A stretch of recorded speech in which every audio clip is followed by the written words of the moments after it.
लड़की ने बस साफ पानी में हाथ डाला, अगले पल अनगिनत समुद्री जीव उसकी ओर खींचे आए। मूर्ख लोग यह जादुई दृश्य देख हंसते रहे, पर लड़की की शक्ति इतनी ही नहीं। घायल पिता के पास बैठते ही उनका घाव चमत्कारी रूप से भर गया। 10 साल से अल्जाइमर से पीड़ित शिक्षक भी अगले दिन फिर पढ़ाने लगे।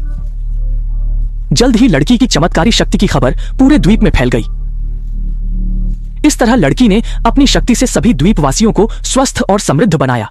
पर एक दिन पहाड़ों पर दोस्तों के साथ खेलते वक्त उसने मधुमक्खी के छत्ते को छुआ।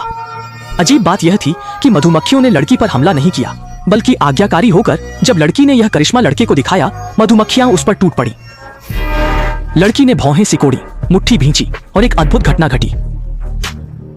लड़की ने छत्ते की ओर हाथ बढ़ाया। आश्चर्यजनक रूप से आक्रामक मधुमक्खियां, जब लड़की ने यह चमत्कार लड़के को दिखाना चाहा, मधुमक्खियों ने उस पर हमला किया।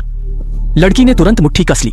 अचानक सभी मधुमक्खियां जमीन। इस भयानक शक्ति से लड़की खुद भी डर गई। अगले दिन वह अपनी शक्तियों से मधुमक्खियों को झिलाना चाहती थी, पर कोई चमत्कार नहीं हुआ।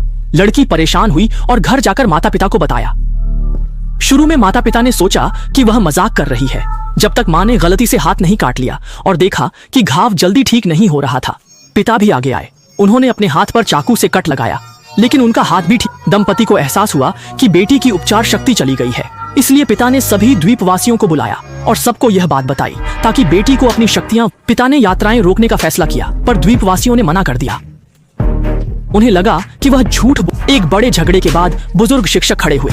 बुजुर्ग शिक्षक, क्या मुझसे किसी ने नहीं पूछा? सम्मानित शिक्षक के समर्थन से दंपति मान गए, पर यात्राएं नहीं रुकी।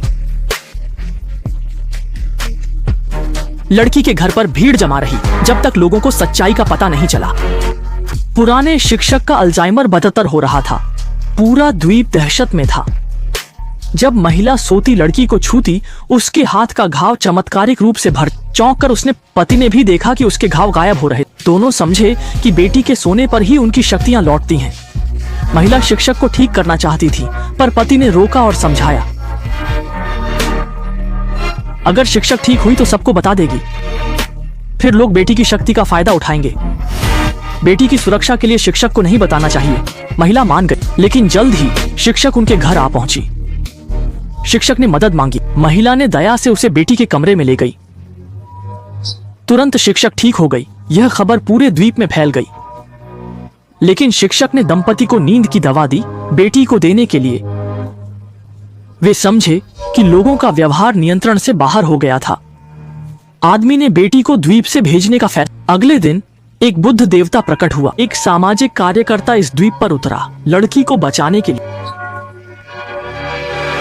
दोनों ने बंदूकें निकाली। तभी एक द्वीपवासी ने लड़की को छीना।